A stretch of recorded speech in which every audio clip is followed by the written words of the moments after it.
ഇന്നത്തെ വീഡിയോ ഞാനാ ചെയ്യുന്നത്. ഞാനും ഭീമനും കൂടെ അപ്പൊ വണക്കം മക്കളെ. അങ്ങനെ ഞാനിവിടെ നിൽക്കുമ്പോ വേറൊരുത്തും വന്ന് കഥ പറയണ്ട, ഇത് എന്റെ കഥയാടാ. അപ്പൊ ഒരൊറ്റ ദിവസം കൊണ്ട് ഫ്രണ്ട്സും ഫാമിലിയായിട്ട് ബൈക്കിനോ കാറിനോ പോയിട്ട് വരാൻ പറ്റിയ 3 കിടിലൻ സ്ഥലങ്ങൾ, അതിലും പൊള്ളി വൈബ് തരുന്ന നല്ല അടിപൊളി റൂട്ടുള്ളൊരു സ്ഥലം പറഞ്ഞു തരട്ടെ. അപ്പൊ നിങ്ങൾ നിൽക്കുന്നത് കൊച്ചിയിലോ തൃശ്ശൂരോ ആണെങ്കിൽ നിങ്ങൾക്ക് ഇത് കുറച്ചും കൂടി എളുപ്പമായിരിക്കും. അപ്പൊ ബായോ. അപ്പൊ ഈ ജേർണിയിൽ നമ്മുടെ ഫസ്റ്റ് ലൊക്കേഷൻ വരുന്നത് പുള്ളിക്കാനാണ്. അത് നമ്മൾ ഇടുക്കി മൂലമറ്റം കാഞ്ഞാർ റൂട്ട് വഴി പോകണം. അപ്പൊ ഇതേ നമുക്ക് ഇതേപോലത്തെ കുറച്ച് വ്യൂ പോയിന്റ്സ് ഒക്കെ കിട്ടി. ഇത് ലിറ്ററലി നമ്മളൊരു കാടിന്റെ ഉള്ളിൽ കൂടെ പോണ ഫീൽ തന്നെ ഉണ്ടാവും. ഒരു സൈഡ് കൊക്കയും ഒരു സൈഡ് കാടുമാണ്. ഈ റൂട്ട് ത്രൂ ഔട്ട് ഒരു അപ്ഹില്ലാണ്. അങ്ങനെ ഈ കണ്ട കയറ്റൊക്കെ കയറി നമ്മുടെ ഫസ്റ്റ് ലൊക്കേഷനിൽ എത്തിയിട്ടുണ്ട്.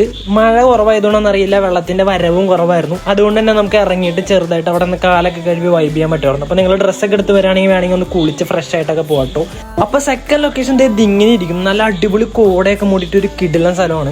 അപ്പൊ ഈ ലൊക്കേഷൻ നമ്മുടെ ജോസഫ് സിനിമയിലെ ആക്സിഡന്റ് സീൻ ഷൂട്ട് ചെയ്യുന്ന സ്ഥലമാണ്. പിന്നെ പ്രകൃതി ഭംഗി ഒരുപാട് ആസ്വദിച്ച് വണ്ടി ഓടിച്ച് താഴെ നിന്ന് പെറുക്കിയെടുക്കേണ്ടി വരും. അപ്പൊ അതൊക്കെ കണ്ട് നോക്കിയും കണ്ട് ഓടിക്കുക. അപ്പൊ ഇവിടെ നിന്ന് അങ്ങോട്ട് നമ്മുടെ തേർഡ് ലൊക്കേഷൻ എത്ര വരെയുള്ള വ്യൂ പോയിന്റ്സ് ഒക്കെയാണ്. ഇത് നമ്മുടെ ഗ്യാപ്പ് റോഡിനേക്കാളും അടിപൊളിയായിട്ടുള്ള വ്യൂ ആണ്. കാരണം ഇവിടെ 2 സൈഡും നമുക്ക് അടിപൊളി വ്യൂസ് കാണാൻ പറ്റും. ഗ്യാപ്പ് റോഡിൽ 1 സൈഡ് മാത്രമായിരിക്കും എപ്പോഴും വ്യൂ. ഓടിക്കുമ്പോൾ നോക്കിയും കണ്ട് ഓടിക്കുക. കുട്ടിയും പട്ടിയും പശുക്കുട്ടിയും വരെ വട്ടം ചാടുന്ന ഒരു റോഡാണ്. അപ്പൊ നമ്മൾ പോണ വഴിക്ക് ഇടയ്ക്ക് മഴയൊക്കെ പെയ്ത് കോടയൊക്കെ കയറി നല്ല സീനായിരുന്നു കേട്ടോ. പക്ഷെ നിങ്ങൾ കണ്ട പോലെ ത്രൂ ഔട്ട് വഴി നല്ല ബ്യൂട്ടിഫുൾ ആയിട്ടുള്ള വ്യൂസും അടിപൊളി റോഡ് പറഞ്ഞപ്പോൾ നമുക്ക് നല്ല എൻജോയ് ചെയ്ത് വണ്ടി ഓടിക്കാൻ പറ്റിയൊരു സ്ഥലമാണ്. അതിന് ശേഷം നമ്മളെത്തിയ സ്ഥലമാണ് പരുന്തുംപാറ. അതാണ് നമ്മുടെ തേർഡ് ഡെസ്റ്റിനേഷൻ. അതിനിടയിൽ ഞങ്ങളിത് ഈ മലമണ്ടയിലോട്ട് വലിഞ്ഞേറാൻ ചെറിയൊരു പ്ലാൻ ഇട്ടു. കയറി വന്ന ക്ഷീണം മാറിയിട്ടും അവിടെ നിന്ന് ഇറങ്ങിപ്പോരാൻ ആർക്കും ഒരു മൈൻഡ് ഉണ്ടായിരുന്നില്ല. പെരുന്തുംപാറ പരുന്ന് കിടക്കണതായും നിൽക്കണതായും പരാമർശങ്ങളുണ്ട്. പരുന്തുംപാറയാണ്, പക്ഷെ അത് അവിടേക്ക് പോകാൻ ധൈര്യം ആർക്കില്ല. ഞാൻ പോയിട്ട് 2 പ്രാവശ്യം പോയിട്ട് പോകുന്നുള്ളൂ. അതെ, മുള്ളി 2 പ്രാവശ്യം. ഈ മലയാണ് നമ്മൾ ഇറങ്ങി വന്നത്. ഇനി തിരിച്ചു കയറണം.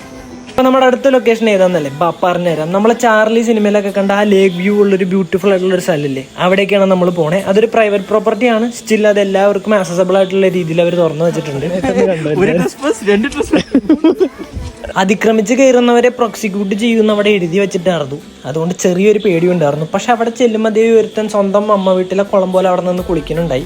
അപ്പൊ നിങ്ങൾ പോവാണെങ്കിൽ ഇതേപോലത്തെ കന്നന്തിരികൾ കാണിക്കാണ്ടിരിക്കുക, കാരണം അതൊരു പ്രൈവറ്റ് പ്രോപ്പർട്ടിയാണ്. ചാർലി സിനിമയിൽ ഒരുപാട് ബ്യൂട്ടിഫുൾ ആയിട്ട് കണ്ട സ്ഥലമാണ്. മഴ പെയ്ത് ചെളി പിടിച്ച് കിടക്കണമെന്നാണെന്ന് അറിയില്ല, അത്ര ബ്യൂട്ടി ഫീൽ ചെയ്തില്ല. അവിടുന്ന് നമ്മൾ നേരെ വിട്ടു നമ്മുടെ നെക്സ്റ്റ് ലൊക്കേഷൻ അമ്മച്ചി കൊട്ടാരം. അപ്പൊ വഴി തെറ്റി നിന്ന് ഞങ്ങളെ നേരെ വഴിക്ക് വിട്ട ഹരിയാറിൽ വന്ന ചേട്ടന് നന്ദിയുണ്ട്. അപ്പൊ ഇവിടെ നമുക്ക് നല്ലൊരു ടെസ്റ്റ് കിട്ടി. നമ്മൾ 4 പേരുള്ളതുകൊണ്ട് 50 രൂപ തന്നാലേ കയറ്റി വിടുള്ളൂ എന്നാണ് അവിടുത്തെ അപ്പം പറഞ്ഞത്. ഭാഗ്യം കൊണ്ട് ഞങ്ങളുടെ 50 രൂപ ഉണ്ടായിരുന്നു, അല്ലെങ്കിൽ ഞങ്ങൾ വെറുതെ തിരിച്ചുകൊണ്ടാവും. അപ്പൊ റിട്ടേൺ നമ്മൾ കോട്ടയം വഴിയാണ് തിരിച്ചു പോണേ. പോണ വഴിക്ക് നമുക്ക് ഇങ്ങനെ ഒരു വെള്ളച്ചാട്ടം കൂടി കാണാൻ പറ്റും കേട്ടോ. അപ്പൊ വെളുപ്പിന് 6 മണിക്ക് തുടങ്ങി